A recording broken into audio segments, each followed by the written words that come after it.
Sometimes we just are comfortable when we're reading God's Word, the Bible. So I'm comfortable today as I take you into the next verse of Romans.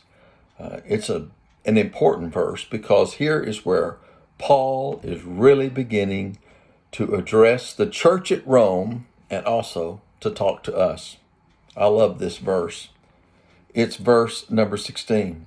And he says, "For I, Paul, am not ashamed of the gospel, because it is the power of God for salvation to everyone who believes, first to the Jew and also to the Greek." That's verse 16. What in the world does it mean? I am not ashamed. If I'm not ashamed of something, then I'm proud of it. If I'm not ashamed, I certainly don't try to hide it and make it a secret. Paul was not ashamed of the gospel. What in the world is the gospel? We've heard about this. We heard the term the gospel. What does the gospel mean? Well, the gospel, good news. Some people refer to the gospel and say, it's the good news. Well, what is the good news? That good news that Paul is not ashamed of at that time was this: Jesus Christ, the Son of God, was born of the Virgin Mary. He lived a life that was sinless. He was crucified. He died. He rose again. He died for you and for me, for the church at Rome, and for all of us. That's the good news. That's the gospel. The gospel is the truth that Jesus was the Son of God, born of a virgin, lived a perfect life, died a horrible death, was resurrected from the dead, and lives today. He died for us. So Paul is not ashamed of the gospel because this gospel, this story, it is the power of God for salvation to everyone who believes.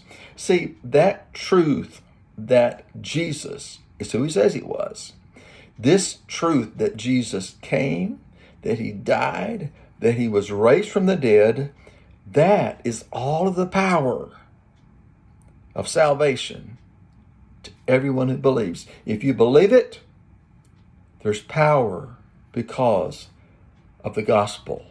There's power there. I'm not ashamed of the gospel. Jesus died for me. He died for you. Paul was not ashamed of the gospel. There's power in that truth. There's power in the birth, the life, the death, and rebirth of Jesus Christ, the resurrection from the dead. And he lives today. So Paul is not ashamed of the gospel because it is the power of God for salvation to everyone who believes. Then he says, first to the Jew. The Jewish people were his people. And that message of the early church first went to the Jew. But many of them refused it, would not believe.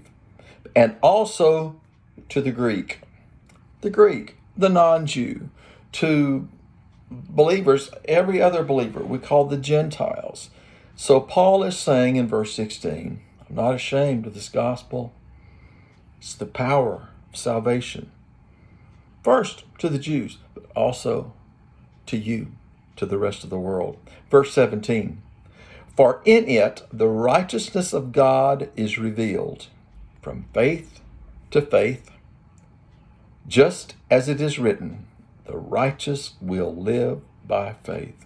So in this gospel, righteousness of God is revealed. The goodness, the power, everything that is right about Jesus Christ. That's the power of God. This righteousness is being revealed by faith, faith to faith.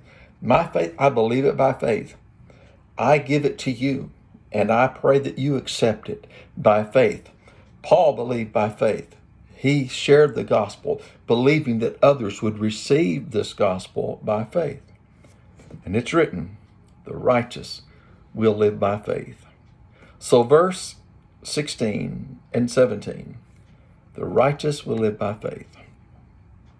My hope, my belief in Jesus Christ And the gospel, I believe it by faith.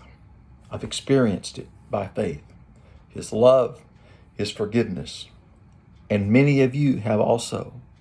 But don't let just Jesus Christ be someone whom you know about.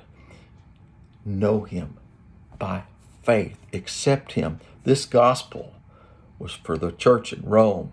This gospel was for me. This gospel was for you. So as we continue to read in Romans, verses 16 and 17 are really key. It's all about the gospel, the good news for you and for me.